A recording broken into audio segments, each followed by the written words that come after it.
Welcome back to another episode of the George Manz Coins YouTube channel. I'm here today, of course, with George Manz, and George joins me today to talk about the first Canadian gold coins. What are the first Canadian gold coins, George? Okay, well, there's numerous answers to that, but the very first Canadian gold coins were minted in 1908. That's when the Royal Mint branch plant was opened in Ottawa on January the 2nd. And we started minting various different coins, including gold coins. The very first date was 1908. This is the portrait of Edward VII, who was the eldest son of Queen Victoria. He became king in 1901 and he died in 1910. So his coins go from 1908 to 1910 in Canadian gold. Now, they didn't circulate very much because they were worth £1 sterling, and Canada was on the decimal system. They all have a C mint mark on the ground just above the date.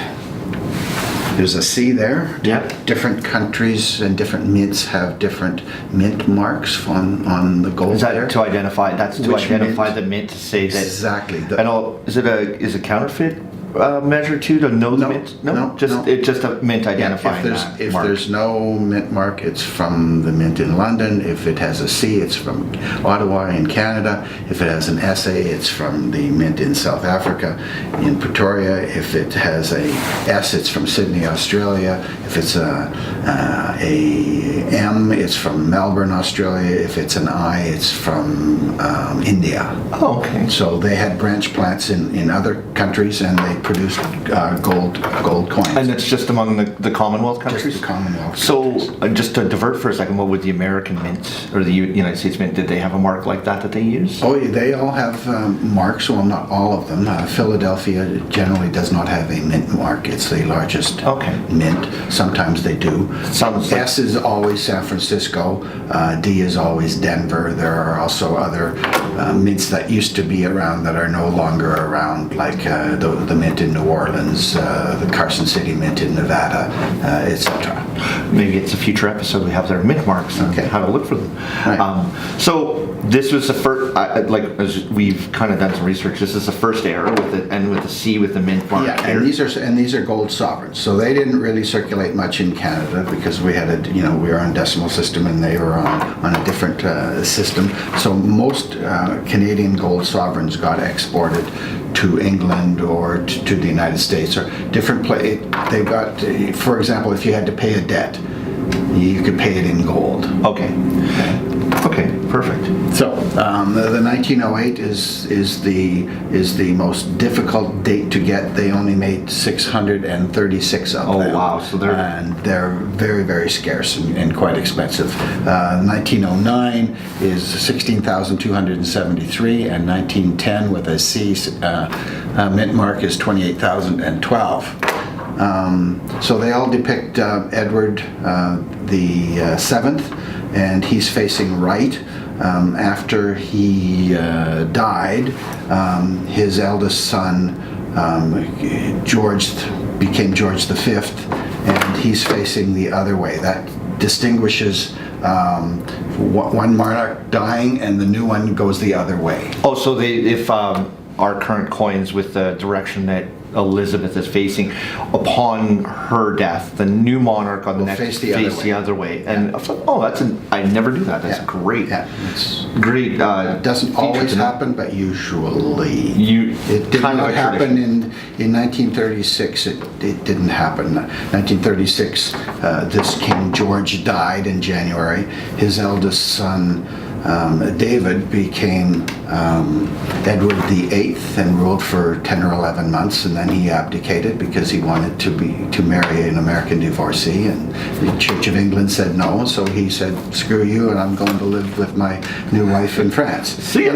Anyways, so he wanted to he thought he had a good side and a bad side, so he refused to follow the tradition. So when his younger brother George became George VI, he faced the same way as his father because he considered that his older brother was supposed to face the other way. Okay. So they all face the same way, all three of them. Well, family trait there then. There you go. Okay. So we have another era. So we here. have another era and two different denominations. In 1912 up until 1914, Canada produced $5 gold coins as well as $10 gold coins. So this is the step into the decimal era then. Correct. For Canada. Gold with decimal. With the gold. Right. So the 1912, this one is graded MS64 by PCGS. It's quite a high grade. 1913 is MS62, and 1914 is MS63. These are all quite lovely coins, and they have the Canadian coat of arms on the reverse. And you'll see in the close-up that this is a beautiful The luster on it too just pops, and it's hard to capture this sometimes with the camera too. For sure, especially going through plastic. Anywho, the 1912, they minted 165,680. 1913, they issued 98,832, and 1914, they issued 31,122. Any idea why there would be a drop in the, we started with 165,000 and then dropped down to 31,000 by the last year? Okay. Any kind of clue on why that would happen? Demand. Usually the first issue they produce the most of, okay, and then consequent years they will often produce fewer of them because there's still some left over from the first time. Okay. That makes a lot of sense. Yeah. So these are weigh slightly more, and they have a slightly more gold content in them than the sovereigns. These are 91.7% pure gold, and these are 90%. Okay. But these are heavier because they're slightly larger. Oh, okay. Yeah, you can see it too. When they're side by side, they're a bit bigger. I thought maybe with the less gold content, what they used to fill the coin out might be the weight difference. Right. And last, we've got an example of a 1913 $10 gold coin. They have exactly twice as much gold in this as any of these. Okay. So they're exactly twice as large and twice as valuable. The production of gold coins was ceased as soon as Canada declared war on Germany in 1914. Paper money was issued that was issued by the Dominion of Canada at the time was no longer payable in gold as it was before then. Oh, okay. And that didn't you couldn't get paid in gold until 1926. Was that just a cost of production? I suspect that a lot of it had to do is they were afraid that people were going to start demanding money in gold, and that if there wasn't enough, it could bankrupt the economy. Gold crisis. Yeah. Okay, that would make a lot of sense with it.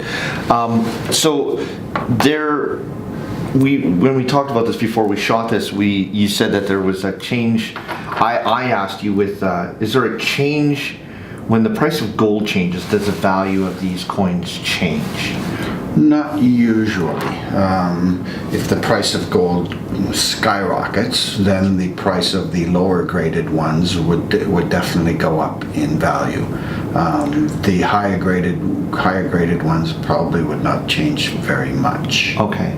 And why are they worth more? We also talked about it too, and they said that these are worth more than the price of gold. Why is that? Just because of the collectability of them? Yes, because of how high grade they are. If they're in low grade condition, then they're selling for gold or slightly more. For the gold you can get out of it. But these are high grade examples, so they're worth a lot more because there's a lot fewer of them that survived in this condition than ones that were actually got used a lot. Okay.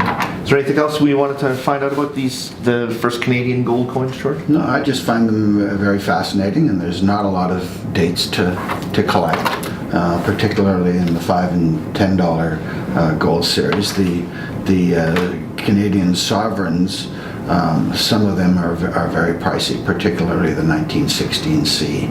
there's maybe 50 of them in the world, and wow, they start at like 20 grand. So Yeah, $20,000 is a lot of money for one coin. It is, and you know what it was. We talked about the different eras before this, and I figured it out as we were doing this. That the sovereign, is the sovereign era, and then the decimal era, and they're beautiful. Thanks for joining me today. Thank you.